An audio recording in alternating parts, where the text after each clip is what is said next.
Hello po, isang magandang umaga po para sa ating lahat. And kumusta po kayo? Guys, sa lahat po ng Gemini dyan, kumusta po kayo? And welcome po sa channel po natin. No? And this is Tawas number 11. And on behalf po sa lahat po ng mga kasama ko, makita at saka hindi makita, no? Na may basbasan po lahat ang ating ginagawa. Basbasan din po ang lahat po ng mga manunood. Lalo na po sa mga tao pong may sakit at may karamdaman. And gusto ko pong i-introduce sa inyo ang aking mahal na ninyo Jesus. And sa lahat din po ng mga tao na nanonood sa akin, kahit hindi po kayo Katoliko, ang sa akin po ang basis on symbolism. So ang ninyo o isang bata is nagsisimbolize po siya sa akin as na bagong pag-asa, no? And alam kong hindi lahat ng pagkakataon okay tayo. May time po talaga na nalulugmok tayo sa dami po ng problema, sa dami po ng pagsubok na dumarating sa atin, lalo na po kapag gusto mo talaga ng pagbabago. And marami po ang humahadlang nun. And kahit pa gaano kabigat, ang aking ninyo is nagbibigay sa akin lagi ng bagong pag-asa. So, despite what, no, alam ko naman po in physical, ang bata po sa atin, no, is like symbolize po na parang nakakawala po o nakakaalis po ng problema, no. Marami po akong apo and marami po akong yung tinatawag po natin na mga bata na kung saan minsan nagbibigay sa akin po ng pag-asa, no. Sila po yung lagi na po na nagbibigay po ng pag-asa po sa atin, no.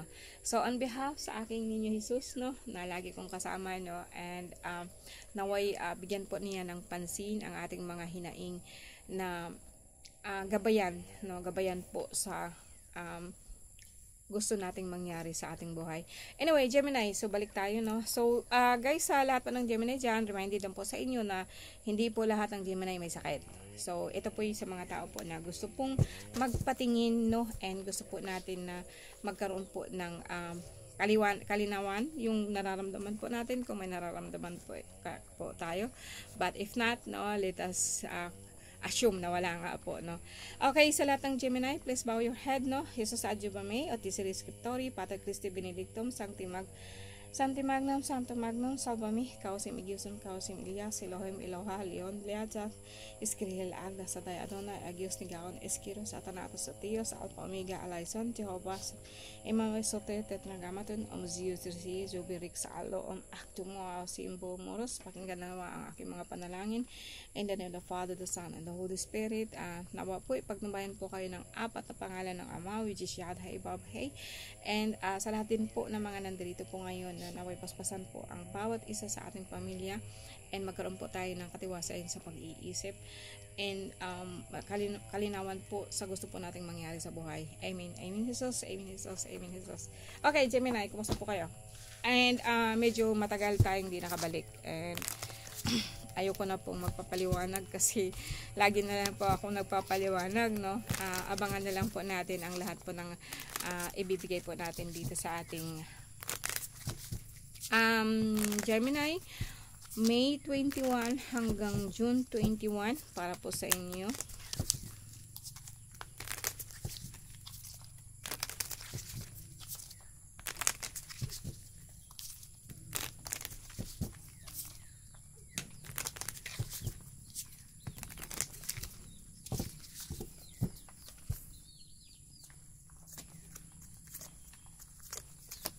Gemini, center po ng card po natin is your heart.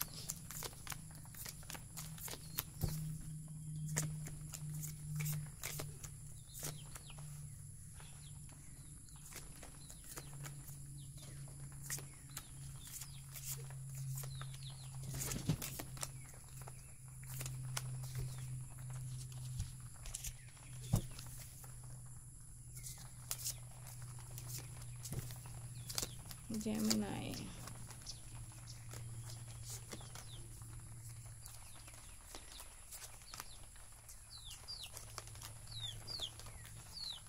Okay, so Gemini, this is sentro sa ano mo ngayon. Okay, unang-una po, there is, sabihin po natin na medyo tumataas po ang sugar nyo, pero hindi siya ganon, no? Parang medyo baka na parami hukain yun ng mga nakaraang taon, nakaraang mga araw, no? And sa ngayon parang Nine of Arrows, dedication. Okay, ito yung sentro ng card mo sa ngayon. Okay, this is something like Nine of Arrows, like dedication. Marami ka kasing gustong gawin. And kuminsan po talaga pong ang direction po ng arrows mo is patalikod. So like sabihin natin is like parang ang intention mo or ang isip mo lagi pong bumabalik sa mga nakaraan. And ito po yung dahilan mo na parang yung mga nagastos mo, yung mga nawala sa iyo, ito po ang pagfo-focusan mo sa ngayon.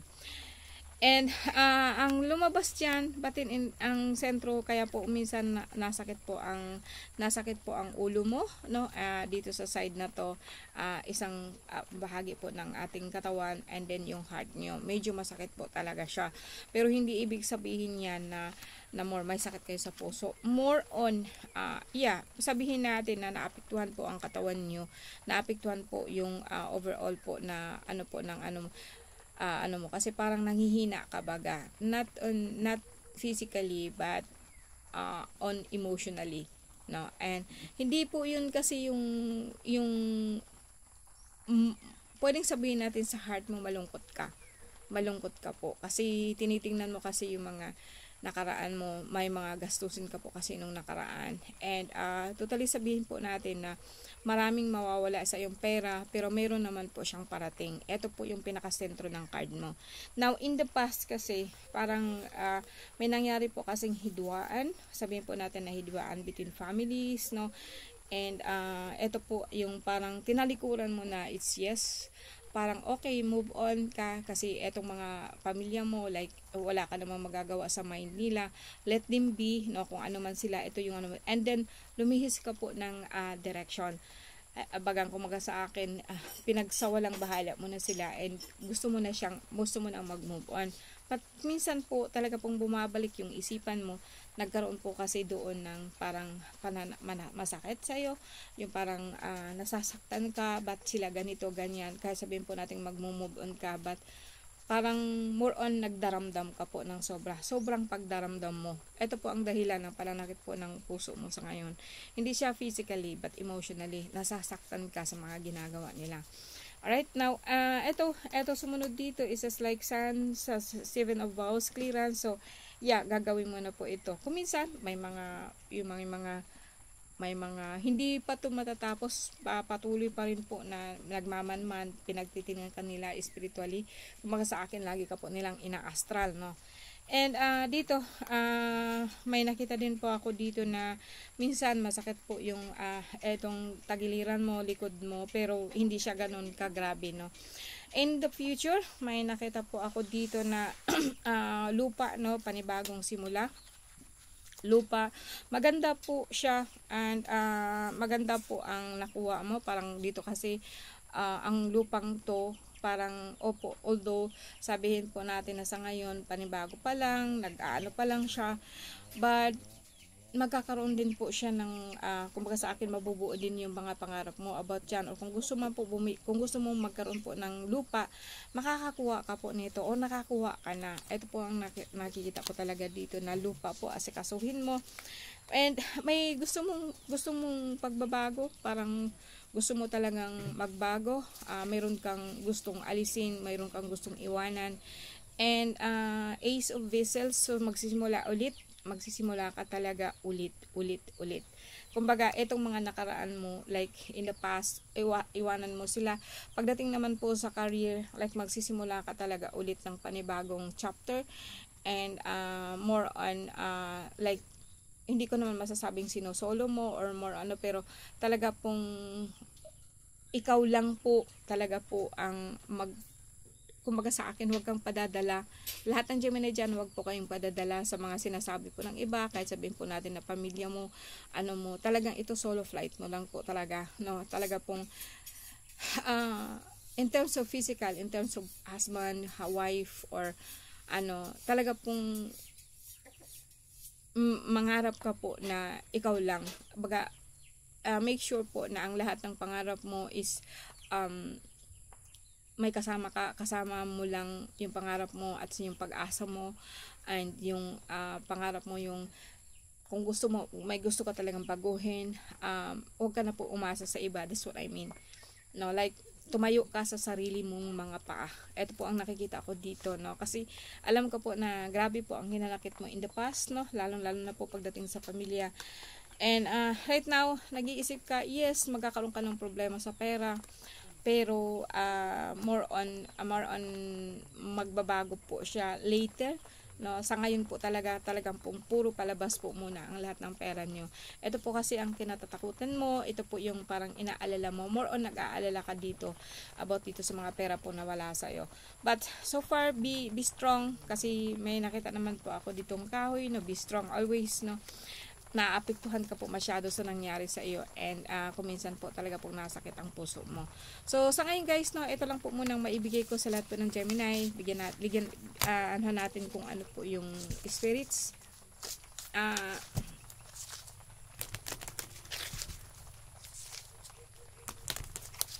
Animal spirit po, kung ano po ang pwedeng igabay po niya sa atin. Black Jaguar is an old soul. Basahin ko ha. Walk through life with confidence and grace. You have power from beyond the world. And focus on what you really want. You can create your dreams. So, yung sinabi ko sa iyo kanina guys, ito po yung sagot niya. Which is, nagsasabi po siya lagi po na, kumbaga sa akin, ang mensahe ng card na to is from malalim, no? Malalim po ang pinagmulan. Malalim na hugot, kumbaga.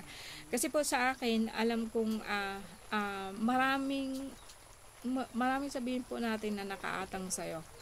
Marami kang, kumbaga sa akin, marami kang obligasyon sa ating mundo. And hindi mo yun magagawa kapag hindi ka nakafocus sa mga pangarap mo. And no matter what, kahit anong gawin ko talaga po dito sa card po natin, this is a soul of light. Huwag kang umasa sa kahit ng sino. Malakas ka po in spiritual. And pagdating na po naman doon sa invisible world, tutulungan ka po ng lahat po ng angkan mo. And lahat po ng Diyos na tinatawag mo, hindi ka po nila pababayaan. So ito po ang mensahe namin ng aking Inyo Jesus, no? Sana po is magtagumpay po kayo lahat, Gemini. Nawa po sa inyo po ang basbas po ng Diyos Ama. Yad, hey, Pao, hey. Declaring His love, His protection to cover and to give all your heart desire. And alisin po natin, no, pagtuunan mo po ang attention mo sa puso mo and rest. Magpahinga din kahit papano.